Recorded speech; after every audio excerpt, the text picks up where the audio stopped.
সবাইকে ঈদের শুভেচ্ছা, ঈদ মোবারক। আমরা আপনারা সরকারের বিভিন্ন অধিদপ্তরের কর্মকর্তারা অক্লান্ত পরিশ্রম করে আজকে ঈদের আগের দিন অধিকাংশ মানুষকে আমরা বাড়ি পৌঁছে দিতে পেরেছি যারা নৌপথে যাত্রা করেছেন। আজকেও কিছু মানুষ আসবেন।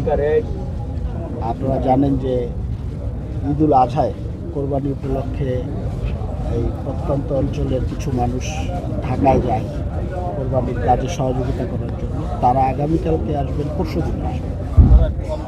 সেই জন্য আমাদের সব ধরনের প্রস্তুতি আছে।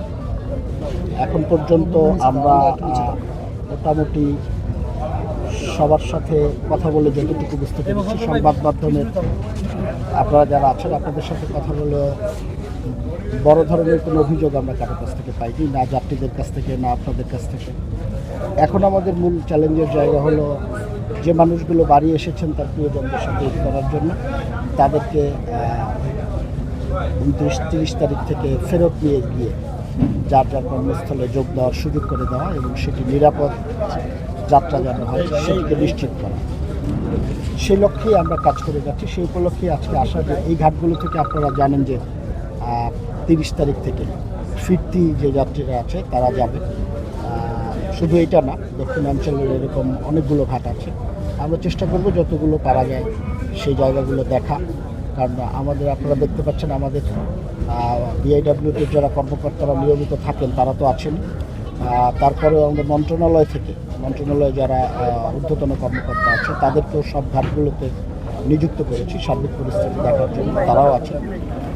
সবাই মিলে আমরা চেষ্টা করছি মানুষের প্রত্যাশা পূরণের জন্য, মানুষকে নিরাপদে বাড়ি পৌঁছে দেওয়া এবং ফিরিয়ে নিয়ে যাওয়ার জন্য।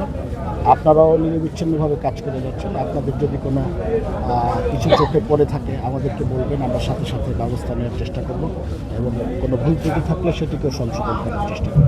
এইটা আমাদের কাছে ভাড়ার তালিকা আছে, সরকার নির্ধারিত ভাড়া। লঞ্চগুলো তার অতিরিক্ত যদি কেউ ভাড়া নেয় আপনারা আমাদেরকে বলবেন, আমরা তার বিরুদ্ধে ব্যবস্থা গ্রহণ করব। বাট এখন পর্যন্ত এই ধরনের কোনো অভিযোগ কেউ আমাদেরকে করেনি, বিচ্ছিন্নভাবেও কেউ করেনি। আমরা যে জায়গাগুলোতে গিয়েছিলাম সেই জায়গাগুলোতে টিকিট, ঘাটের যে টিকিটটি আছে সেই টিকিটটি একটা জায়গায় আমার কাছে তথ্য ছিল যে 10 টাকা বেশি নেওয়া হয়, সেটিকে আমরা বন্ধ করে দিয়েছি। এবং আমরা যে ঘোষণাটা দিয়েছি যে যেই ওয়ার্কিং স্টেশনে কোনো ব্যত্যয় হবে বা অব্যবস্থাপনা হবে, শুধু যে যারা এখানে দায়িত্বশীল থাকবেন নিচের দিকে তারা না, ওই স্টেশনের সর্বোচ্চ কর্মকর্তা যিনি থাকেন তার বিরুদ্ধে ব্যবস্থা নেওয়া হবে। আমরা কিন্তু দৌলতদিয়া ঘাটের যে বিষয়টি বলেছেন সেখানের যিনি ঘাট ইনচার্জ আছেন বিআইডব্লিউটিসির, তাকে আমরা শোকজ করেছি। উনি ঈদের পরে যখন অফিস খুলবে উনি জবাব দেবেন, সেই জবাব পর্যালোচনা করে ব্যবস্থা নেওয়া হলো। দুজনকে ক্লোজ করা হয়েছে, বিভিন্ন ধরনের শাস্তিমূলক ব্যবস্থা গ্রহণ করা হয়েছে।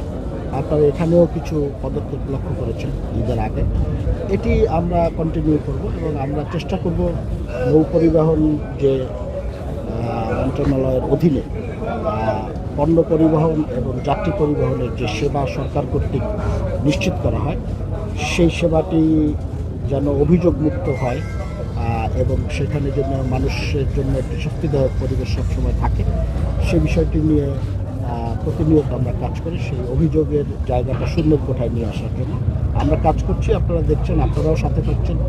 আর জনগণ আমাদেরকে সহযোগিতা করেছে এবার ঈদে। আমাদের সবাই, আমি খুবই কৃতজ্ঞতা জানাব যারা যাত্রী ভাই ও বোনেরা ছিলেন বা যাত্রী সাধারণ যারা ছিলেন, তারা বিআইডব্লিউটি এবং সরকারের যে নিয়মগুলো আছে সেগুলো মেনে চলেছেন এবং নৌকা থেকে কেউ ওঠার চেষ্টা করেননি কিংবা যেই ব্যবস্থাপনাগুলো ছিল সেগুলোর ভিতর দিয়ে তারা যাওয়ার চেষ্টা করেছেন এবং তাদের সহযোগিতার ফলে এখন পর্যন্ত আমার মনে হয় যে আমরা অনেকখানি ভালোভাবে এই কাজটা করতে পেরেছি। ফিরতি পথের বিষয়টাও আমরা একইভাবে আমাদের চেষ্টা অব্যাহত রাখবো আপনাদের সহযোগিতা নিয়ে ইনশাল্লাহ। আচ্ছা, আপনাকে আমি বলি, আমাদের 23,000 যানবাহন আছে যেগুলো সরকারি রেজিস্টার, বাট আমাদের ধারণা হলো প্রায় 2.5 থেকে 3 লক্ষ যানবাহন আছে যেগুলো চলে, নৌযান। আমরা কিন্তু ইতিমধ্যে উদ্যোগ নিয়েছি, কাজও চলছে। নৌযান বিধিমালা আছে, সেই বিধিমালা অনুযায়ী যারাই নৌযান পরিচালনা করতে চান তাকে সরকারের নীতিমালার মধ্যে আসতে হবে, অর্থাৎ তাকে রেজিস্ট্রেশনের মধ্যে থাকতে হবে। যেই নৌযানটি আপনার রেজিস্ট্রেশনের মধ্যে না, তাকে আসলে মনিটরিং করা আমাদের জন্য খুব চ্যালেঞ্জের বিষয়। বিষয়টি কর্মপরিধিটি অত্যাধিক বড়, যে কারণে আমরা কাজটি অনেকখানি শুরু করেছি।